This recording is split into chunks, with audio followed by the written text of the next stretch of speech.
রান্নাটি করার জন্য আমি আলুগুলোকে হাফ সিদ্ধ করে নিয়েছিলাম, খুব ভালো করে ভেজে নিয়েছি লাল করে। সয়াবিন সিদ্ধ করে তারপর সয়াবিনগুলোকেও আমি খুব ভালো করে ভেজে নিয়েছি অল্প তেলে। তারপরে আমি একটু তেল নিয়ে সেখানে গোটা জিরে, তেজপাতা আর গরম মশলা আর টমেটো আর আদা বাটা দিয়ে খুব ভালো করে রান্নাটা মিশিয়ে নিয়ে বেটে রাখা জিরেও দিয়ে দিয়েছি। মশলাগুলো আমি ভালো করে মেশাবো। তারপর নুন হলুদ অ্যাড করে দিয়েছি আর একটু সামান্য দিয়েছি জল।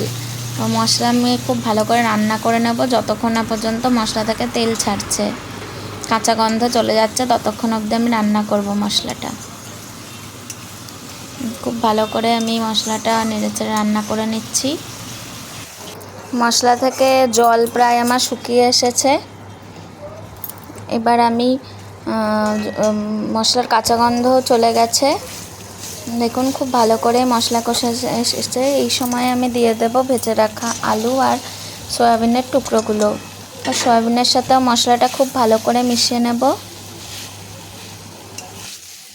খুব ভালো করে মিশে গেলে আমি জল অ্যাড করব, সামান্য পরিমাণে জল অ্যাড করব।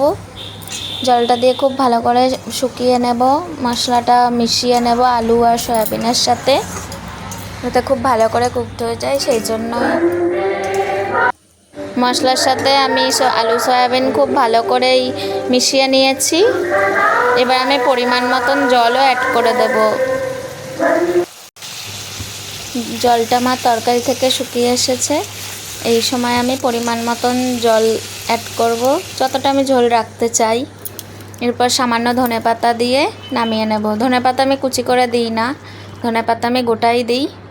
রান্না আমার হয়ে গেছে। ভিডিওটা দেখার জন্য থ্যাংক ইউ।